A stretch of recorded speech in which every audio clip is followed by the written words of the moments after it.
Hello and welcome to all. This is Latin Libertarians. My name is Martha Bueno and I'm coming to you from Miami, Florida. Today is July 28th. And as usual, I'm here with my good friend and co-host, Mr. Zach Foster. Hello there. So What's up? I haven't seen you in a while, so we missed last week. it's been a minute. It's been a minute. Yeah, you were off partying and then politicizing without me.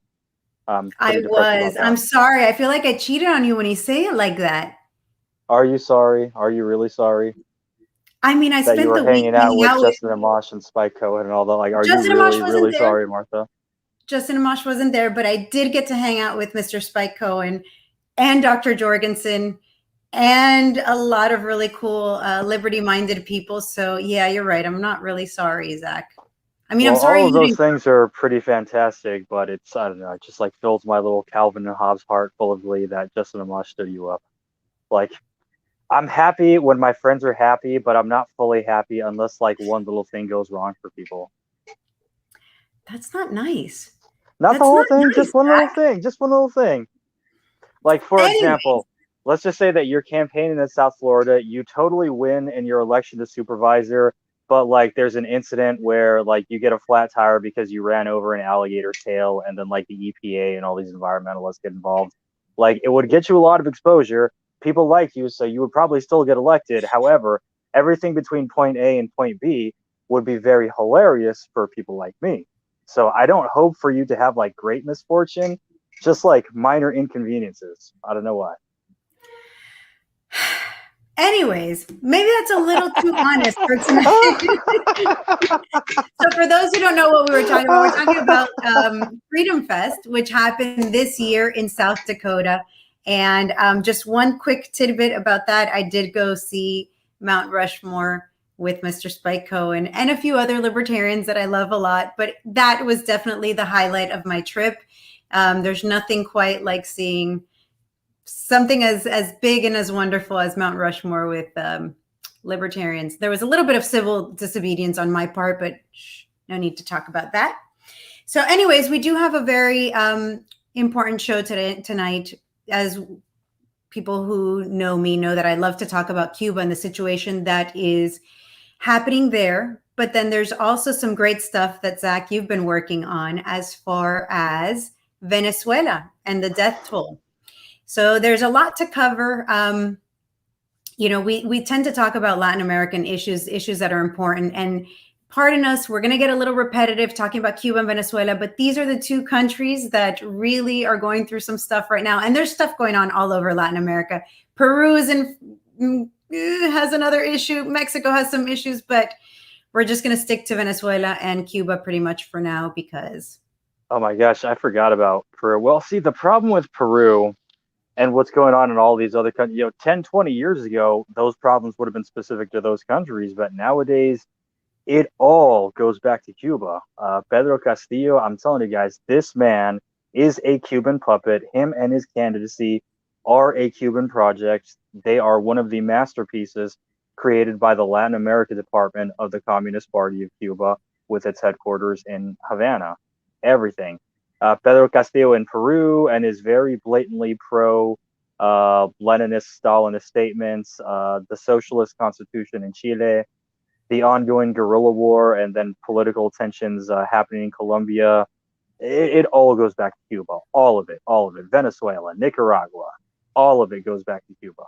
It absolutely does. And I keep saying, I think if Cuba finally does fall, it's like dominoes, right? So we expect If the Venezuela to, regime falls, right. I If believe Cuba as a nation has already fallen very far, and it is not possible for that nation to fall anymore or be drugged down any further. As a matter of fact, what's been happening in the last couple of weeks are proof that the Cuban people are pulling Cuba up while the regime is trying to keep them down. Well, that's my opinion. Y'all are putting a close up on me. Well, it is because what's the story that all the libertarians love telling about the Cuban Revolution, Fidel Castro, Che Guevara, what homophobes they were, them executing counter-revolutionaries around the clock, all that stuff. And then also there's been the Cuban regime dipping in the drug trade, doing exactly the same things that they've accused the DEA of doing in other countries, except like to a way more industrial scale. The entire time that Cuba has given our country, excuse me, that the Cuban regime has given our country flack over our wars in the Middle East, that regime themselves have been realizing multiple wars of conquest in other countries. It is absolutely ridiculous. So because of that, and then the rampant poverty, and all the other societal problems happening in Cuba, massive sickness, degradation of personal morals. There's a lot more, thieves in poorer countries than there are in more developed countries. Not because people are bad, but because that type of survival situation puts people in the position to make very difficult choices. There's a lot of people entering sex work who are not prepared for it. This is not to throw any kind of shade on sex work, but I think every sex worker would agree with me that there is a certain mental and emotional fortitude that is required for people to go into that. And it should always, always, always be a choice, because we're talking about bodily individual autonomy here. But a lot of folks in that country who enter into that line of work do so because they're forced to do so by the circumstances, and that creates a lot of emotional trauma, if not physical trauma. Just, I don't think it's possible for that nation to fall any further. And then look at what the people are doing in the last couple of weeks. That regime sent special forces against those people. They deployed the infantry against those people.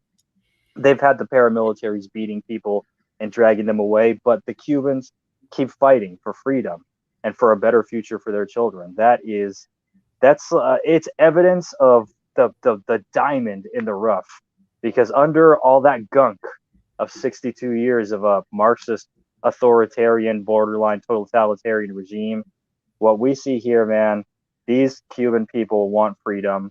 They know what it is. They just have never experienced it before. They want it for themselves and for their children. That's a diamond in the rough. Under all of that gunk, there are jewels, and the Cubans are jewels. I agree. I mean, I'm a little biased here. I am Cuban, but I agree, Zach. I think that what we're seeing is people being fed up. Antonella Marti at Freedom Fest made an important point in her speech. She was a keynote speaker at the very beginning of it. And she asked the people of the audience, why don't we see people like Elon Musk or Jeff Bezos in Latin America, in Cuba? And the reality is that they have these people. These people, look at what Cubans have accomplished, right? They can turn a car into a boat and get it across the Florida Straits to make it here. We have incredibly intelligent people in Latin America. That is a literal James Bond skill. Like, Q did that. Q did that to James Bond's car. And then you've got Cubans doing that to survive.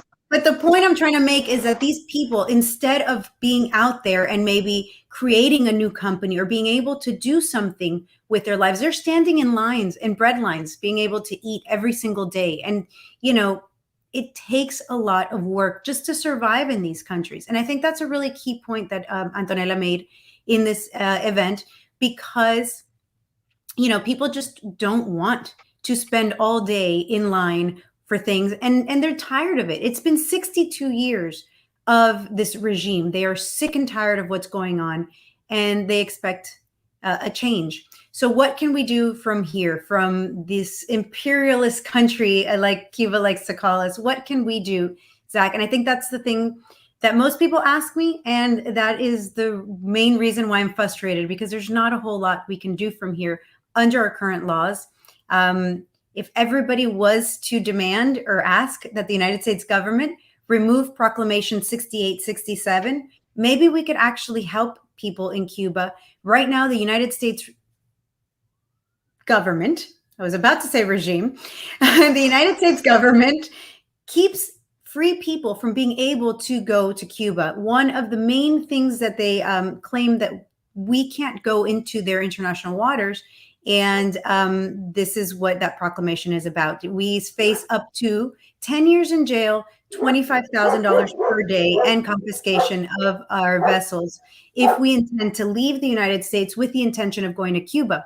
That limits us, because obviously we can't provide humanitarian aid to Cuba if we are stuck on our American shores. And it's really hard to deliver humanitarian aid from 12 miles out. So as libertarians, we don't feel that the United States government should be getting involved in we shouldn't be getting involved in other governments' issues. But at the same time, they shouldn't be hamstringing us. They shouldn't be holding us back from providing aid, from being able to assist. We also see that organizations like the UN is not providing peacekeeping forces. These are essential things. Another thing the United States could do is provide Wi-Fi. Joe Biden, about a week and a half ago, said he would consider it. It's been over a week. He has not considered it.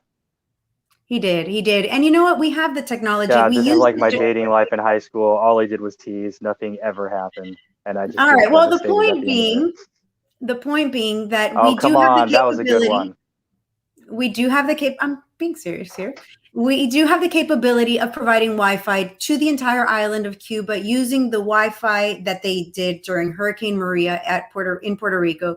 They use this balloon satellite system. It is not that expensive. Florida State Senator Maria Elvira Salazar said that if required to, we would pay for it. The Cuban Americans in this country would pay for this system if given the opportunity to provide it. We have not heard back from Biden. I think that this is a major fault, and we should be making sure that the Cuban people have a voice. If the Cuban government's going to cancel their Wi-Fi, their internet connection, we should be making sure that people have the opportunity to speak, because this is how the Cuban government gets ahead. They murder people in silence. Real quick, for all of our viewers who might be getting CIA tunnel vision right now, before you guys get CIA Tourette's, it is one thing for people to be making that kind of claim to somebody like me. You should not be intervening, blah, blah, blah. This is another country's affairs. My question is, who are you to tell 1.3 million ethnic Cubans in this country, many of whom were born in that country, that this does not concern them? We're talking about people's blood relatives here. My response is, this does not concern you, critics. You guys get out of the way. And also, as a matter of fact, I've read many, many times, and I've also heard from different podcasters, our friend Rafael from State of Venezuela, who else? Germania Poleo from the podcast from the north. That's a great one. They talk about this cultural political imperialism that a lot of folks from this country take on without even realizing it, especially in the sense that somebody who was born and raised in this country would actually get the gall to lecture a Cuban immigrant about, well, what about the U.S. embargo, or what about this, and what about that, and what about the CIA and the drug war, yada, yada, yada, yada. Yes, I understand those are valid points. That said, none of these folks are interested in your talking points about the embargo, okay?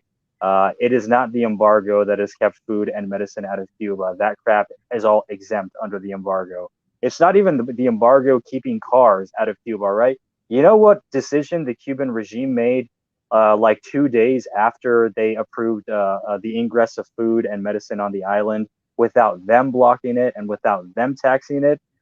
They said Cubans can get new cars. You can get new cars. However, and there's the big asterisk, they have to be constructed in Cuba.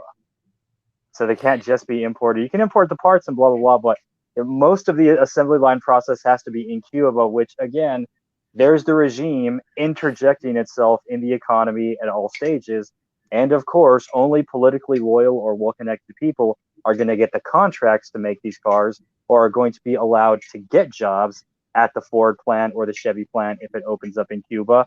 And only the people who are well connected with the regime are going to be able to afford to buy those cars, right? We're talking about a country where most people still make an average of 40 or 50 American dollars for the whole month, and it's $25 just to buy cell phone minutes. This is true. It's very complicated. Yeah, how are these people going to buy cars? Yeah, the regime likes to use this embargo as its talking point, which brings us to remove the embargo, don't remove the embargo. Things aren't really going to change. The embargo really doesn't affect day-to-day lives in Cuba. But we did promise people an update. So one of the big updates in Cuba as of this week was that there are 5, count them, 5 generals that have mysteriously passed away over the course of 9 days. 5 generals die in 9 days during a national uprising. Imagine that. Yep. 5 generals And mind passed you, they away. were not killed like by protesters. If the protesters had got them, we would have already seen video from Cuba of like 5,000 people carrying these dead bodies on their shoulders like a freaking war trophy. Like, trust me, if the people got them, we would know. The better part of what's going on is that they were cremated immediately before their own families could see them. Now, I'm sure we all have our conspiracy theories, but what Well, say this you? is not a conspiracy theory. This is a conspiracy fact. One of our leaders of the Cuban Libertarian Party for Pinar del Rio province, a couple of decades ago, his son actually was murdered by Cuban state security, and then the same thing. He was immediately cremated before anybody ever saw his body. And then no funeral rites. It was all, in the middle of the night, very hush hush. This is something that communist governments since 1917 have done after they make somebody disappear. I had to. Joe Hanush. Did Hillary visit Cuba? No, but she might have visited Haiti. And that's only a half joke. That's only half joke. No, true story. Multiple times when Haiti has an election whose results Hillary Clinton does not like, Hillary Clinton will get on a plane and go to Cuba, and then Haiti will have their election again. Like, they'll do a do-over, and then the guy that Hillary likes will become elected president. And then also Hillary's creepy brother Hugh will get a job on like one of the national, mining boards or coal boards or something like that. That is a Haiti thing. Look it up. I kid you not.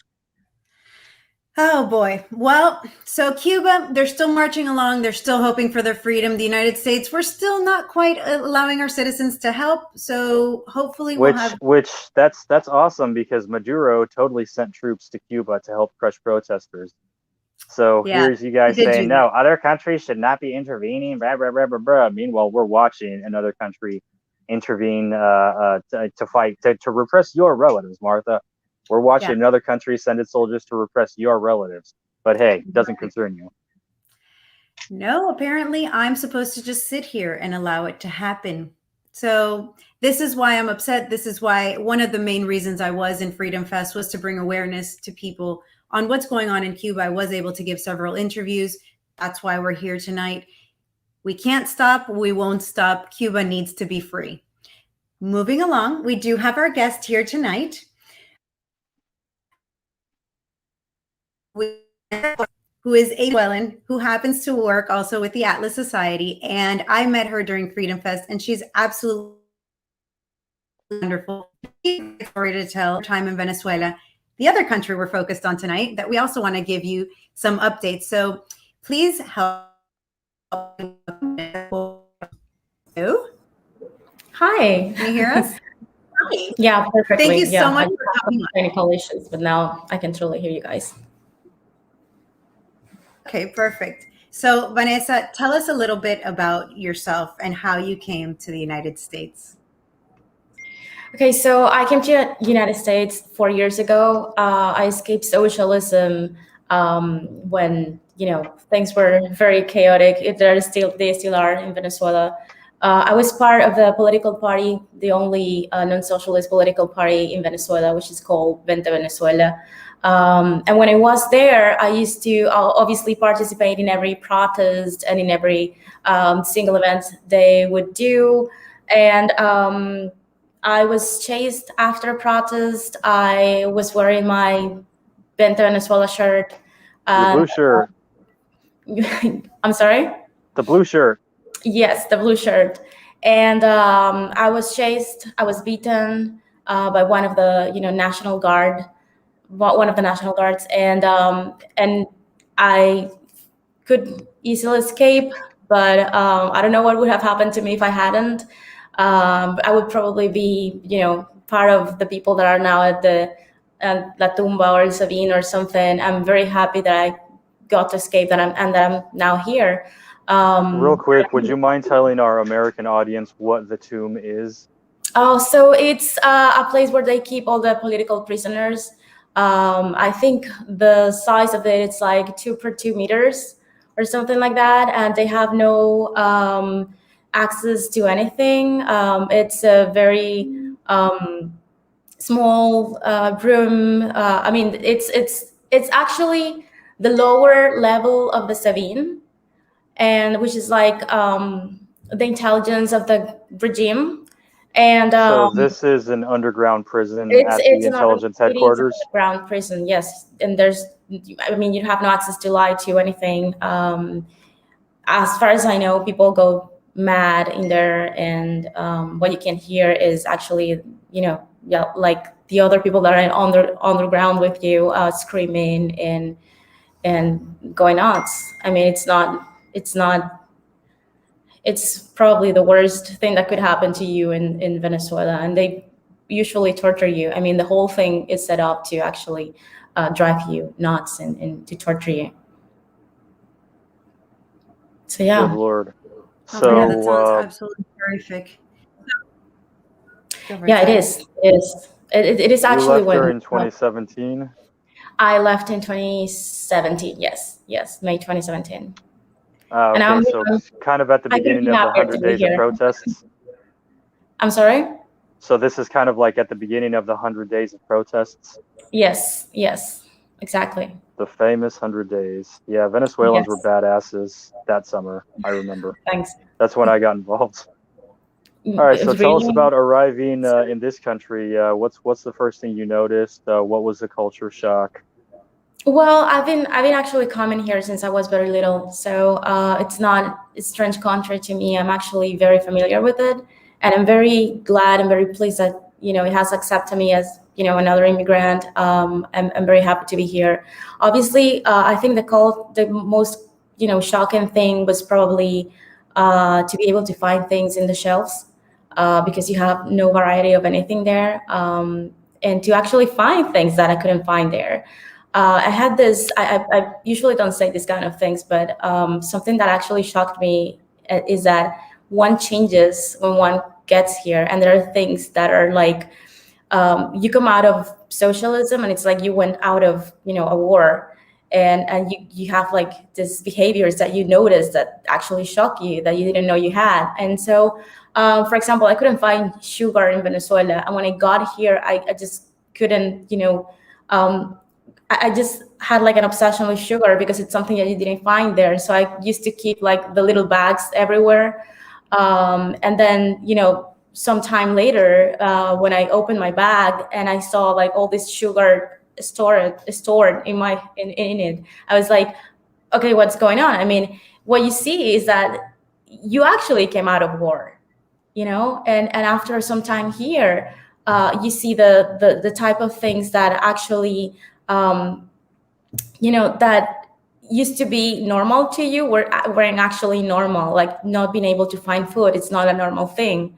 But you saw it as a normal, common thing. I mean, living under socialism for, I don't know, when I came here, it was, I mean, almost 20 years. I lived so much time under it that there are so many things that I didn't know I was doing, or that I didn't know I needed, and that I got to understand when I arrived to this country.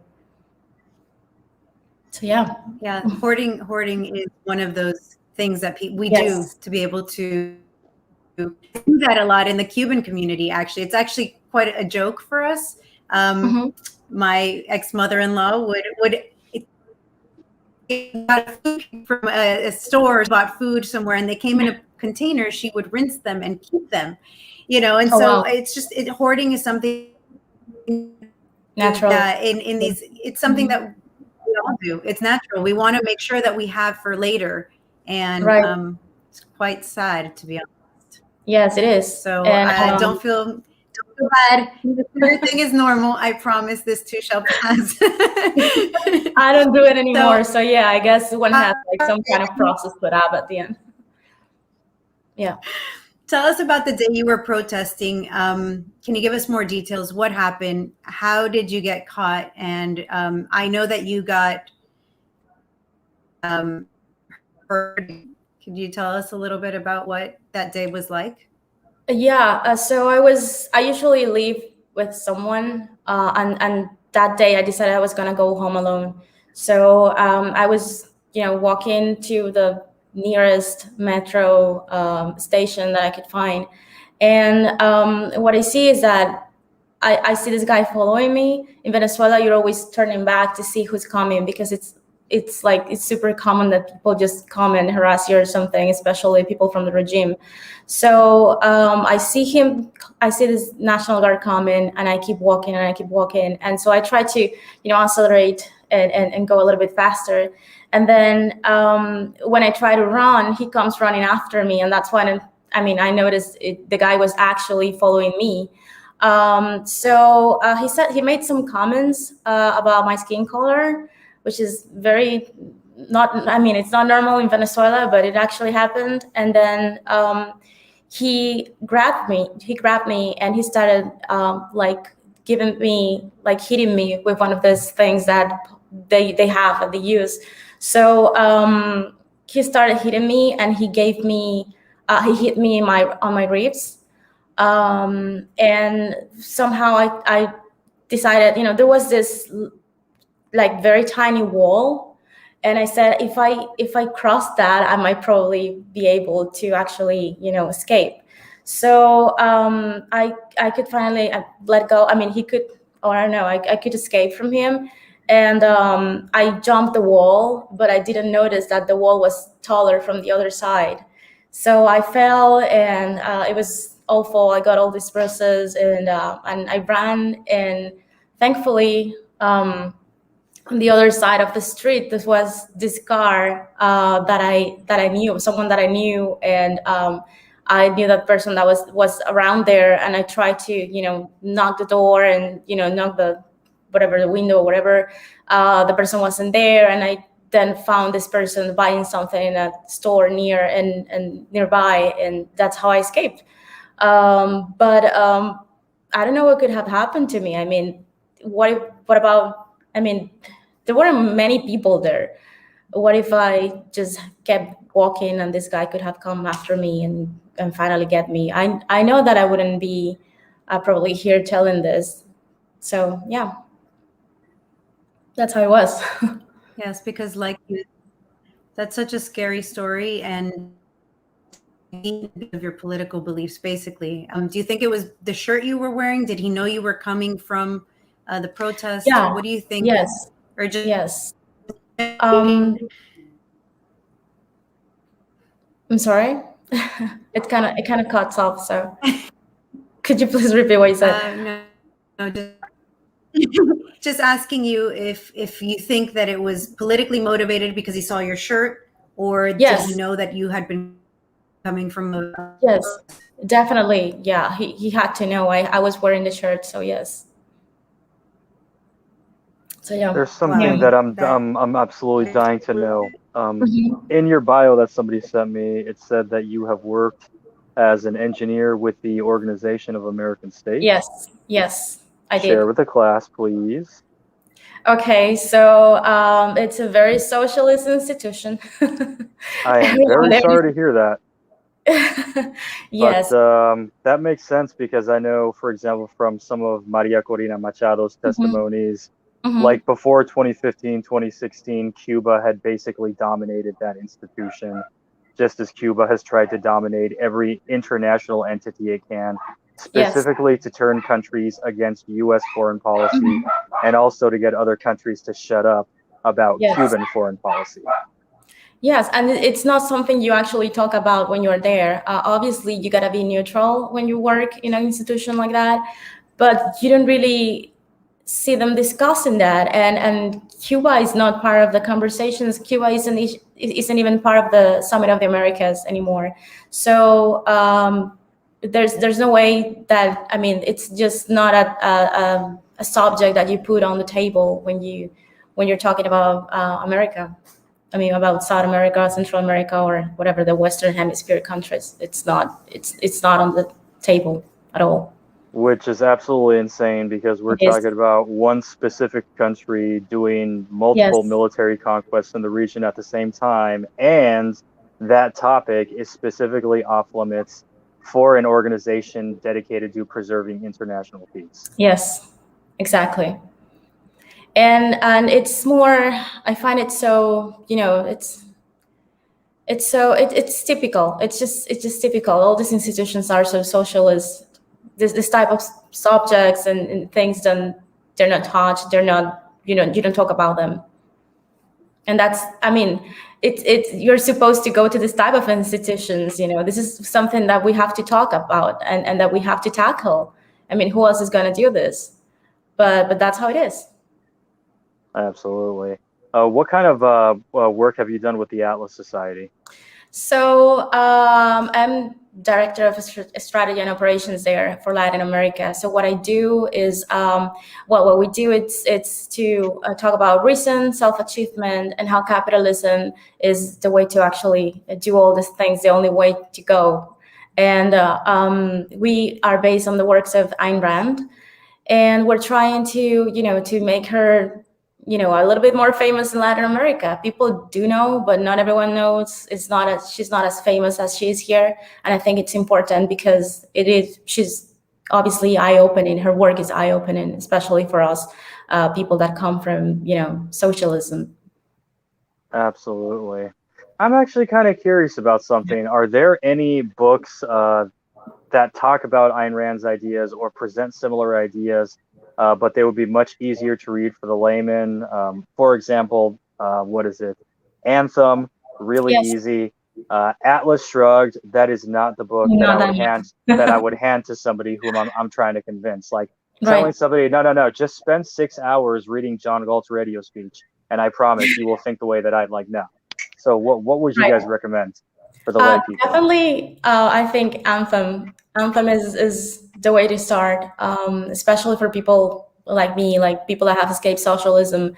To me, it was eye-opening and it was shocking, and I could totally, see myself in the the main character of the book. And I think it was the one that actually made me join the Atlas Society. And I love the idea. I mean, the fact that they actually make these books as graphic novels, so they are actually easier to read, and they make them more appealing to the younger generations. So yeah, that's true. I've got the Anthem graphic novel. Yeah, that's fun stuff. You gotta get her first play. We also have it in Red Pond. We have it also as a graphic novel. What I need to do is have a seance and light some candles so that the spirit of Ayn Rand can come and sign my books. That would be pretty dope. Yeah. Alrighty, real quick before. What you're playing in the background? It's being Venezuelans protesting for Cuba. Very few Venezuelans there, unfortunately, but protesting in Venezuela is exactly kosher. So yes, so there you see we're looking other at them in Venezuelans. front of. Those are very brave people. Yep. Cuba is Venezuela's, greatest ally. So to be out there doing that is just very brave. Absolutely. The regime is completely managed, practically. I mean, it's Cuba and Venezuela are the same thing. Same people managing the whole thing. Yeah, absolutely. Several of those guys are friends of mine. We see them holding up pictures of members of the Cuban Libertarian Party that have been arrested. And just as a fun tidbit, they were telling me the whole time that they were in front of the Cuban embassy, every time that they would point a camera at the guards or like the state security people coming out of the doors, like on the balcony, to look at them, every time that they would start pointing cameras, the people would like turn around and run away, which I thought was absolutely hilarious. These people are not too scared to beat a 16-year-old high school student over the head with a nightstick, but they are deathly terrified of a camera phone. Well, that's amazing. That's amazing. And I hope they are fine and that nothing happens to them. Absolutely. You gotta get all that material out there, and you gotta get people know that they're protesting and that they're actually raising voice. And also just helping the Venezuelans change the conversation from their particular perspective, because the focus for almost a decade now has been the dictatorship, which the international community is sympathetic. I mean, 60 countries have expressed their opinions. 60 countries have written a strongly worded letter to Nicolas Maduro, But at the same time, nobody's actually done anything. If you change the conversation to the Cuban and Russian invasion, all of a sudden other countries will start to feel like they have a say in the whole thing. Right. This is not just an internal matter, because that's one of the things that the Cuban and the Russian propaganda machines do. They frame this that it's an internal matter. Anybody external who's trying to get involved in this or have influence in this, you are an interloper, you are destabilizing, you are helping a country get to a civil war. Meanwhile, again, Cuba is conquering other countries, and you are an imperialist if you say anything about it. Right. And you were sent by the US because that's the first thing they say, right? That Yeah, absolutely. everything is caused by the Americans. Which is why I keep telling our party members, yes, absolutely. We are correct to be anti-war. It is a moral sentiment. That said, there's a difference between being objectively anti-war, applying that standard to all sides, and then what a lot of people do, which is they get CIA tunnel vision, and then they start shouting CIA Tourette's. Right, right. And we definitely have to be anti-war. Most Venezuelans don't understand that. I've seen, like, for example, people being mad because some sanctions were lifted, or because of the embargo, they lifting the embargo or whatever in Cuba. I mean, this is the best. I mean, this had to happen. I mean, these are not, well, as a libertarian, I'm totally against it. And they don't see how bad it is for the people that are inside. It's not a thing against the regime. It's something that's going against the same people that live in Venezuela or in Cuba. So yeah. Yeah, because the regime is going to find a way to get paid no matter exactly, what. Exactly. And they can always get anything they need from any other place. So I would tell the Anglo-American and the folks from other ethnic backgrounds who don't understand the dynamics of Cuba, Venezuela, and other Latin American countries. Yes, sure, relieve the sanctions. Yes, anti-war. At the same time, if people in those countries are uprising and getting ready to shake off their chains, don't get in their way. Right. Don't defend the oppressors. Right. But they don't understand this. And Absolutely. in a way, I don't blame them, because I understand that living inside Venezuela is like this huge bubble, and living inside that, you're kind of caught in, you're not in contact with the reality sometimes. Yeah. You live with the reality within the country, but not with things like, for example, when I got here, I understood way better, obviously, what was going on in America, and how what conservatives are and what the left actually is, and people in Venezuela actually don't have that sense of what the right or left wings are, and you don't get a sense of that if you don't live here and if you actually don't know exactly what's going on. And they have this obsession with thinking that maybe the right wing is going to save them from the left wing, which is, I mean, it's ridiculous. Yeah, you got all these people talking about Pinochet did nothing wrong, blah, blah, blah, blah, blah. So my counter question to that is, all right, how many gang rapes of teenagers in military prisons does it require for the market to function in Chile? Exactly. Like 300, 100, what's the number here for capitalism to magically work? How many people do we have to murder for capitalism to work? Yeah, or they tell you he was a dictator, but he wasn't that bad. So at the end, it's like, some dictatorships are better than others. Or yeah, and then all these leftists are saying, well, Fidel is a dictator, but he's not that bad. Exactly. And my point is, yes, bro, he is. Right. All dictatorships are bad. So, there's no scale for that. Yeah. Dictatorships where they kill their own people are pretty bad. And that happens. And that has happened in Cuba. So many people dead.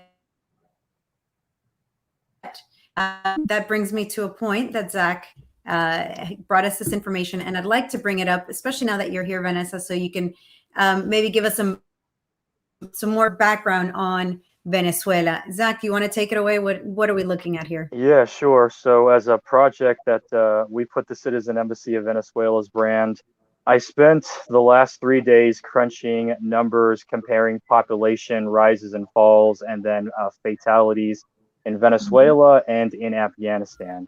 Venezuela has been under 22 years of Marxist revolution. Afghanistan has been under a 20-year U.S. military occupation and a war between the U.S.-led coalition, including the Afghan government, and the Taliban. Meanwhile, Venezuela has been divided into revolutionaries and counter-revolutionaries, and the second category gets broader every time. But I also want to bring attention to a couple of things. So the green bars represent the population of Afghanistan. On the far left, we have Afghan's population in 1980, going all the way up to 2020. And then the red bar is Venezuela's population, again, 1980 on the far left, going up to 2020. We see the Afghan population not stagnate, but actually go down by 1 million, preceding the 10-year Soviet occupation of Afghanistan. So when the Soviet Union was there to quote unquote liberate the Afghan working class, and they did it by carpet bombing villages and killing 1 million of them, you see what that does. And you see the two population bars are almost exactly even, but one is lower. Right. Meanwhile, there was no kind of Marxism happening in Venezuela. Then you look at the numbers between 2000 and 2020. So the third, fourth, and fifth red bar. We see during the first part of Chavez's term, the birth rate was still rising in Venezuela. Then in 2010 is where you start to see a stagnation. That's also where the economy of Venezuela started to go down. That's where the crime and the physical violence and also the repression by the regime started to get particularly bad. And then between 2010 and 2020, again, you've got this partial stagnation leading into a net loss, a reduction in the population, because we're talking about a population that for decades was growing by about 4 to 5 million every decade. From 2010 to 2020, the Venezuelan population has wobbled between 27.5 and 28 million people. Now, mind you, there's a huge diaspora. Afghanistan has a diaspora as well. The Afghan diaspora is estimated to be about 5.2 million people. Venezuela's diaspora is estimated to be about between 5.5 and 6 million. Well, real quick, you see complete stagnation of the population. There's between 500,000 and 600,000 babies born in Venezuela every year. So for the population to remain exactly the same and then get a little bit lower, that means for every one of those 600,000 babies that's born every year in Venezuela, somebody either died or left the country in order for the population to remain the same. Meanwhile, Afghanistan, under the U.S. military occupation, their population nearly doubled. This does not excuse the U.S. military occupation. This just illustrates that these two empires have very different tactics in how they subjugate their enemies. The United States tries to do things a lot more targeted. It fails often, but they really do try, whereas Marxist governments seem to not care how many people they kill in achieving their objectives. And you see the difference between what the Soviet Union did to Afghanistan and what our country did to Afghanistan. Neither one of those is right. Neither one is justified. But you do see the difference between what a Marxist empire did and what a quote unquote capitalist empire did. The war was wrong, but Afghanistan is still overall still healthy and prosperous as a country, especially with all that money. Let's go to the next graphic, because this is the one that's going to be particularly telling. So I went and compared all of the violent deaths in the Afghanistan war. So that includes U.S. soldiers, allied soldiers, Afghan soldiers and police, contractors, civilian casualties, insurgent casualties, crime, illnesses, everything. Statistics for total deaths in the United States war in Afghanistan, including everything, hover between 212,000 and about 280,000. So, with the variance, you could just call it 250,000. That is the total death toll of what our war in Afghanistan inflicted in that population. The number of our military dead is probably the most disproportionate. 2,442 American service members killed in 20 years. Now, I want you guys to remember that 2,442 American soldiers killed in 20 years of war. Venezuela with its internal wars, its criminal insurgencies, and the Marxist guerrillas that came in from Colombia, and then also the different factions within the regime that shoot it out in the streets, because there are lots of Chavista versus Chavista conflicts in Venezuela. The military deaths for just the years 2012 through 2020, up to the present year so far, for just those 10, 11 years, are higher than U.S. military deaths in 20 years of the Afghanistan war. Now, that's just security forces casualties. The green bar in the middle, that is all of the civilian casualties in the Afghanistan war. That includes all the civilians that were executed or murdered by the Taliban, the Islamic State, the Islamic Network of Uzbekistan, the Haqqani Network, the Pakistani Taliban. I don't know if I'm forgetting any other groups. All of them, because that war, I mean, it's technically our fault. So I'm giving the U.S. credit for that. All of those civilian casualties are in the 40,000s. And that's a lowball estimate. Some of the higher estimates are about 70,000, but even still 40 to 70,000. And this is after 20 years of war. We have, from just a 5-year period, more than 27,000 Venezuelans have been extrajudicially executed by the regime. So this is not even the colectivos. This is specifically people who were killed by the military and the police. We're not even getting into paramilitary forces. So 40 to 70,000. Say again? These are all death by, I mean, this is not counting the people that red bar, the red bar in the middle is just the people executed by the regime. So, Operation Liberation of the People, all of that stuff. 27,000 just executed by the regime compared to the 40,000, all the civilian casualties in Afghanistan that we're taking credit for. Then in the third column on the right, the green bar is 212,000 total deaths in Afghanistan, total deaths in 20 years of war in that country. And if you want to accept the higher estimates, fine, we'll call it 270,000. That said, I went and crunched the numbers for all of the violent deaths in Venezuela for a 10-year period, and that data is still very incomplete because I was only able to find statistics for soldiers and police killed after 2012, and I was only able to find a breakdown of how many people were killed by the state after 2015. So, for example, in that second column, that is people killed by the regime in 5 years versus all the civilian casualties from the Afghanistan war in 20 years. Wow. So then when you went in, you talk about the malaria cases. We talk about people who were killed in the mega blackouts. What are the mega blackouts? For the last 2 years, because the Venezuelan regime has not invested in its electrical infrastructure and it's centralized everything. And also there's a rampant kleptocracy, just all this perfect storm of garbage. Because of that, there's massive power outages where people go without power from anywhere from 7 hours to 3 or 4 days. Right. And so when that started happening in 2019, before the Venezuelan people learned how to cope with that, like right off the bat, everybody in a hospital who is on a ventilator, everybody who's on an oxygen machine, everybody on dialysis, babies in the NICU, immediately, boom. So that was another 366 deaths. We're talking about another 2,000 Venezuelan refugees who have been murdered as migrants. A lot of those have been in Peru. A lot of those have been in Colombia. Right. A lot of those have been in Mexico.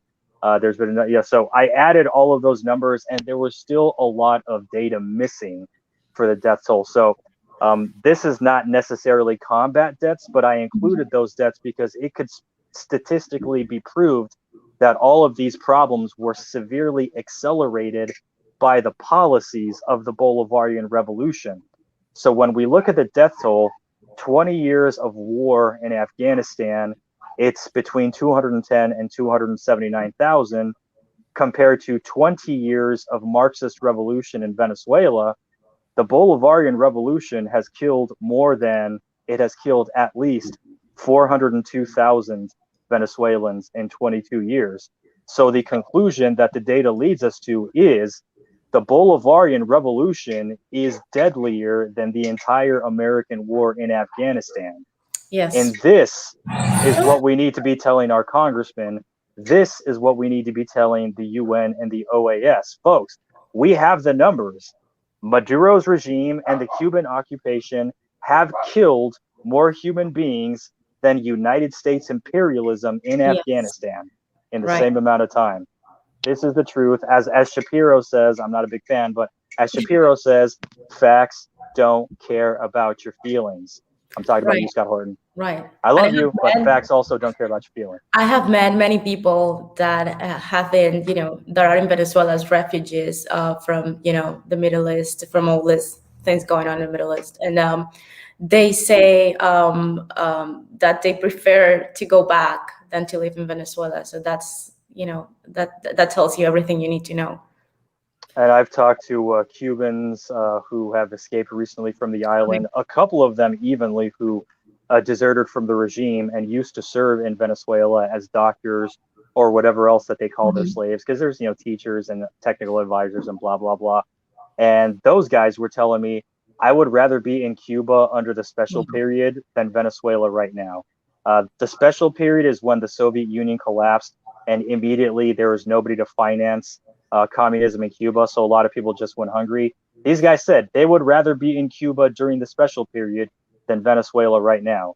And the numbers that you guys just wrote, say again? Why are we comparing these two? We're a libertarian show. There is, why are we comparing? I guess the point is a broad image of how we need to educate ourselves and have all the information to help people stop. There is still a lot of people, like there's not a lot of people who are saying, you know what, the US should invade Afghanistan more often. That's actually a really good thing. There are millions of people across the world saying we should be more like Venezuela. There are a lot of people saying that. Yes. Even people we should be like Cuba. We should be like Venezuela. People are saying that. And what we are saying is not to defend the Afghanistan war. We already started off with that was wrong. That was a crime against humanity.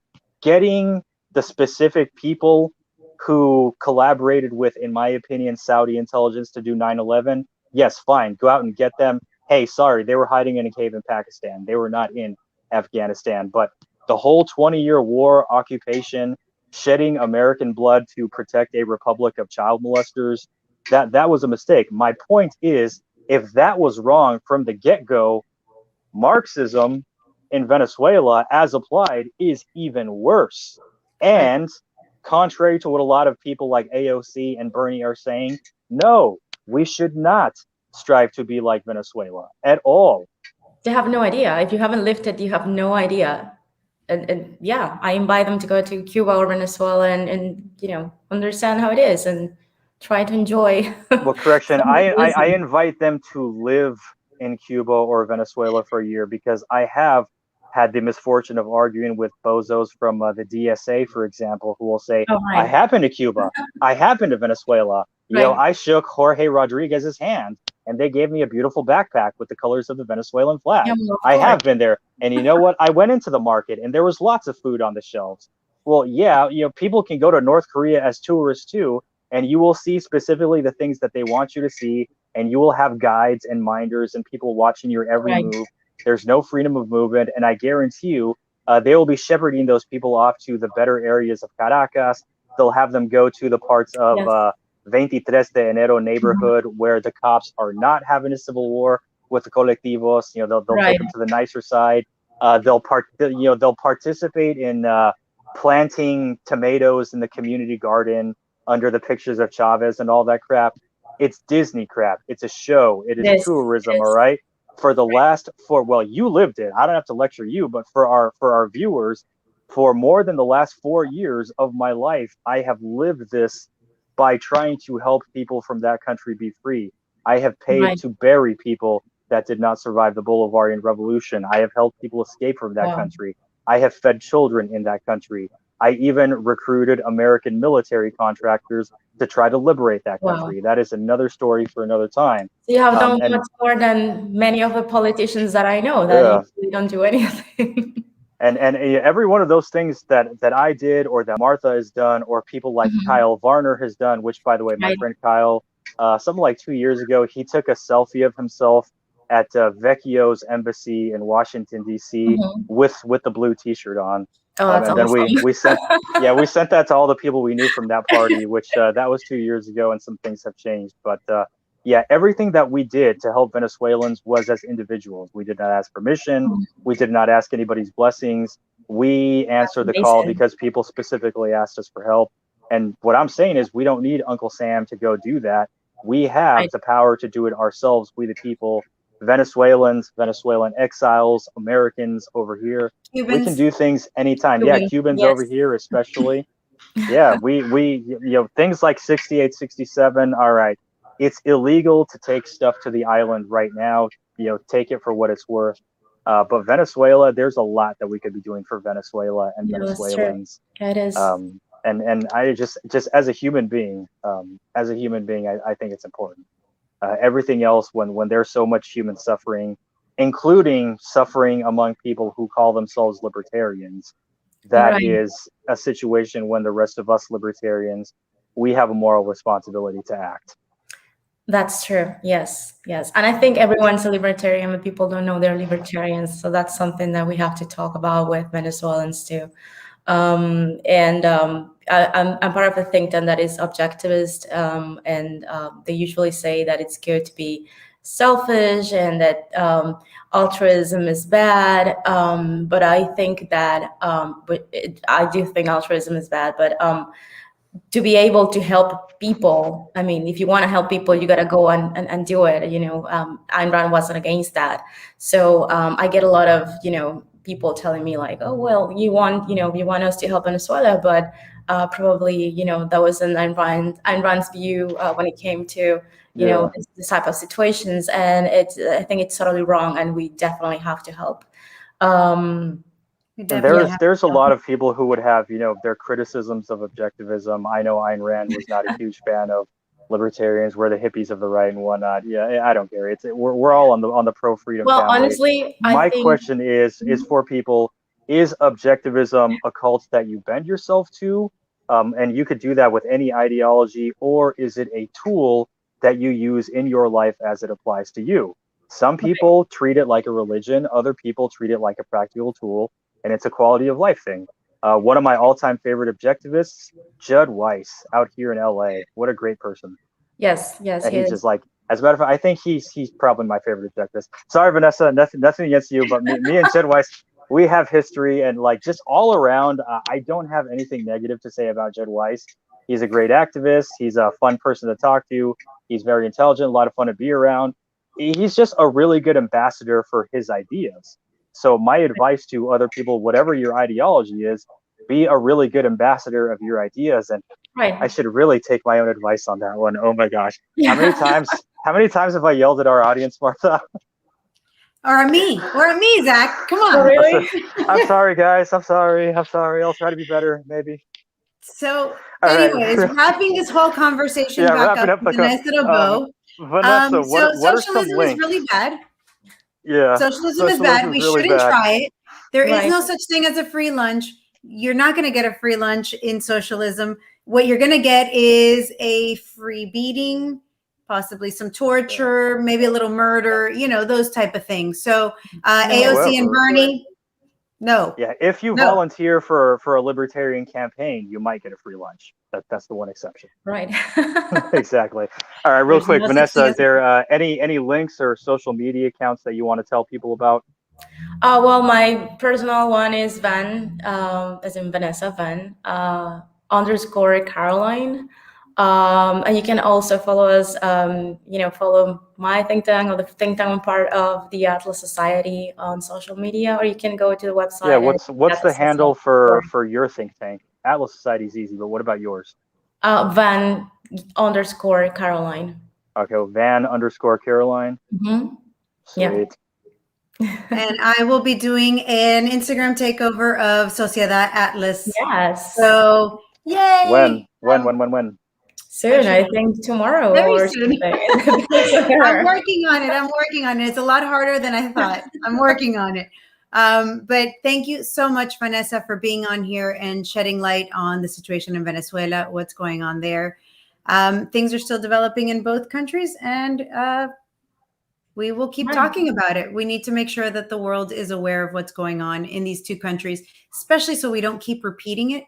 Seems to me that that's the direction we're going in. So thank you guys for being with us. Thank you, Vanessa, for being with us. As No, thank you, always, guys. we'll be here. Thank you so much. We'll be here next Wednesday, 9 p.m. on the Libertarian Party channel. Till then, peace out.